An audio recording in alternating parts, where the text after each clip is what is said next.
when we're inventing products, we look at those different customer types, right? We look at them and we look at their need states and the way they talk about the problems that they have.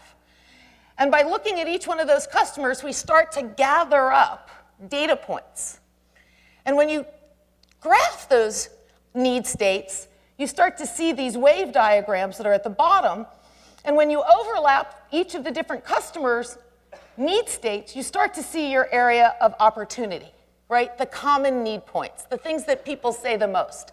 I have trouble getting it in a physical state, or I have trouble sharing it when it's on my phone to someone else if I don't have my phone. What we ended up developing was the first 3G-enabled digital picture frame, so that your grandparents could actually receive phone pictures to a phone that looks like a picture frame.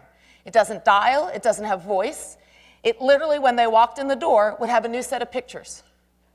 And the capacity for that problem-solving solution came from the fact that digital picture frames existed, but nobody knew how to use the memory card.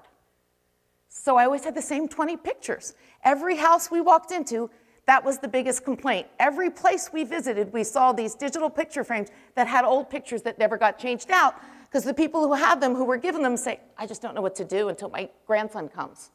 I don't know how to change out the pictures. I don't know how to add pictures to it. It was a static picture frame that just happened to have a loop of pictures on it, as opposed to a living picture frame that was constantly getting updated and constantly getting added to by the grandparent from their phone just as easily as it was from the parent or from the child. And then there was a cloud service so that you could actually manage it for your grandparents. So all of the elements came together by looking at what were the common need states that we saw and what it was that people were looking for out of the experience of visual communication.